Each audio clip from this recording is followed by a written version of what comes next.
Okay, so far this year, I've ordered a driver and a putter off Temu for a fraction of the cost of what the big brands sell golf clubs for, and the performance and the quality has been pretty good. The comments have grown on those videos, and people want to see more golf clubs. So in today's video, I'm gonna set myself roughly $150 for my budget and see if I can grab a couple wedges, and we're gonna see how the scoring clubs perform from Temu. Okay, you're probably pretty familiar with the drill. Just fire out Temu here, golf wedge. It's not brain science trying to find stuff. You see quite a few wedges here.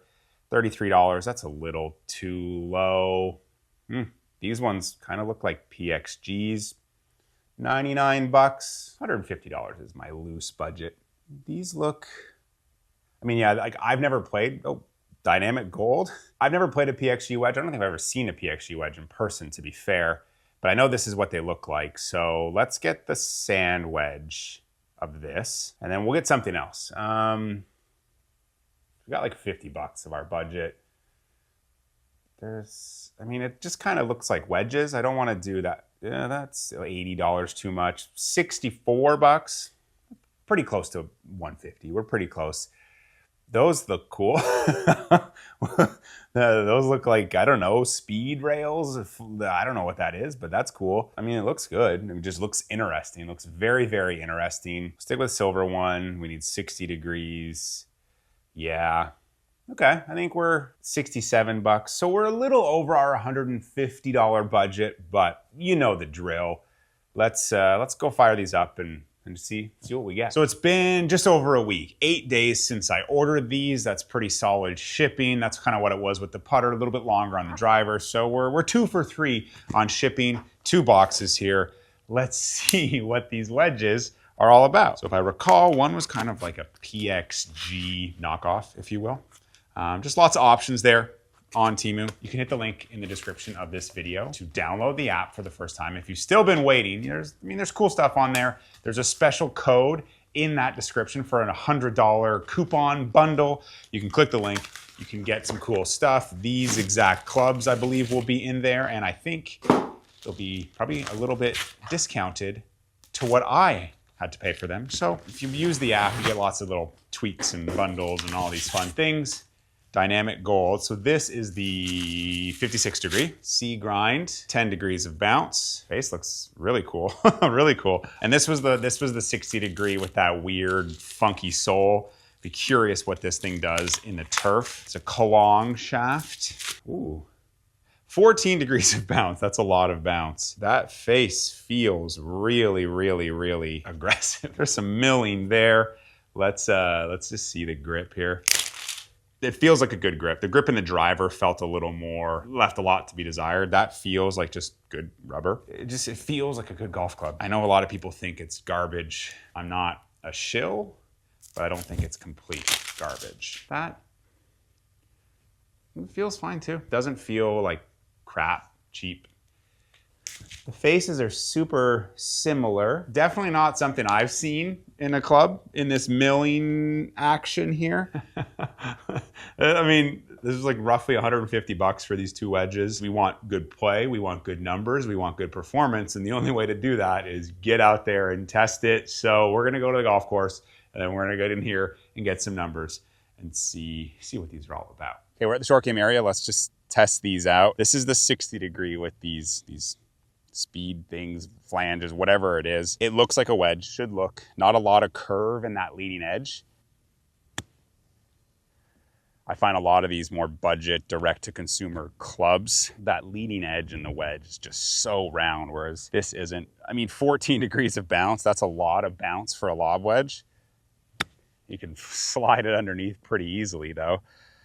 I mean, obviously, I think this design is meant to just go through so many different turf conditions, but it feels like a wedge should feel. And then if I bounce it, like, it doesn't feel junky, clunky.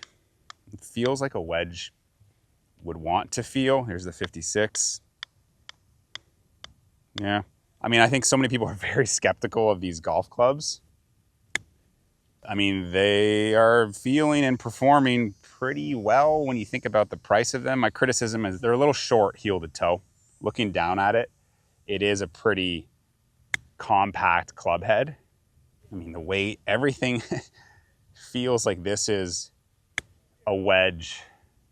If I didn't know what it was, I'd hit it and be like, oh, feels like a good wedge. Let's go in the bunker with that 60. See how it goes through the sand. We got a little wet sand here. That thing landed soft too. Wow, it goes through really, really well. I'm very curious what kind of spin numbers these are going to produce, because the chip shots looked like they were spinning appropriately, whereas this seems to be really, really releasing, and typically out of wet sand it spins a little faster. So I'm curious if this face and this milling and the design of it is going to impact spin at a higher speed. But that thing just glides right underneath. Okay, here's a good test to see if I can get the appropriate amount of spin. The bunker shot had me a little weary, but like 42 yards, a little uphill, a little into the wind. So this is one where you want to kind of flight it in there with a 60 and have it land fast. So let's see if we can create enough spin.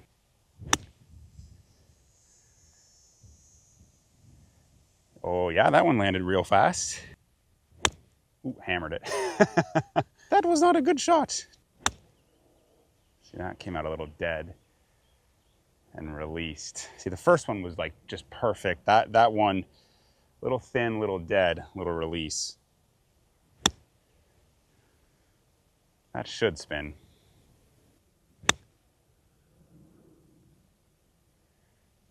Yeah, okay. They're pretty good around the greens. They're reacting to the turf the way I would expect. They're spinning pretty appropriately. We got to get them inside and get them on a launch monitor and see what kind of numbers they're creating in terms of launch, spin, carry, ball speed, all of that, and get our final evaluation of these wedges. So out of the course, around the green, they felt good. The 56 definitely felt a little bit more premium than the 60. Off the face, they felt pretty comparable, but that grind and that soul of the 60, a little bit gimmicky, but I think we knew that when we ordered it. Definitely went through the sand really, really well. So I could imagine thick rough. It could actually help a lot of golfers the way that sole is designed, but more of a player. Obviously 14 degrees of bounce is a lot of bounce. I don't think there's as much versatility and playability in that 60 around the greens, but that 56 just felt like a good wedge, and it looked like a good wedge. Now, getting them in here, getting numbers. Again, I was expecting the 60 to kind of underperform and the 56 to perform like a wedge should perform. So let's just see what my testing revealed. Okay, so when I test wedges, I'm just trying to get an average of 5 solid 3/4 flighted wedges. So with the 60, that's 90 degrees, and with the 56, that's 105. Starting with the 60, the numbers were better than what I expected them to be. It was giving me good spin. The launch was a little bit high, but I think that's just that soul, that bounce, just doesn't have the best turf interaction, so it was just launching a little high for me, and it didn't feel as responsive as I wanted it to feel. Like, I'd hit a 90-yard shot, but it would feel clanky, not so great. But then I would hit one that felt pretty good, but it would fly 85 or, 99. Like, it was a little less difficult to translate the feel of the strike to kind of an estimate of what the shot would do. All things being equal, it was a $67 wedge that gave me better numbers than I thought, but it just didn't feel too great. Moving into the 56 though, we got responsiveness. We got much better feel. When I hit a shot that felt good, it did what I thought it would do. If I hit a shot that wasn't so good, it did what I thought it would do. And then we look at numbers. These are just averages, the 5 to get that. Pretty good. Spin is good, launch is good, height is good. Like, across the board, the 56 degree was performing really, really well for a $100 wedge. Like, wedges are anywhere from, $159 into the 200s. For 99 bucks, this wedge performed really, really well. Dynamic gold shaft. I've not seen that type of logo of a dynamic gold shaft. I can't say if it's a real dynamic gold or a not real dynamic gold, but I'm led to believe it is because it felt good. Everything about the 56 was good. The 60 just left a little bit to be desired, but we did know going into it the 60 was a little bit more of a gimmicky wedge, not necessarily a player's wedge. The 56 looked more like a player's wedge, felt more like a player's wedge, performed more like a player's wedge. So for like $167, getting those two wedges, if I were to build out a Temu bag, I would get the same in the 60 as I got in the 56. I can't lie about performance and numbers and feel. The 56 felt better than the 60. But if we look at the clubs I've used over the course of this year testing Temu clubs, I'm impressed. You could build out a bag from Temu for a quarter of the price. If you're just getting into this game, there's great opportunity and it's incredibly affordable to build out a pretty decent golf bag. It's linked below. You can get some more savings, you can get some more discounts, but I'm just like excited to now. I mean, I think the next step is we need to get a set of irons off Temu, and then we have a full bag.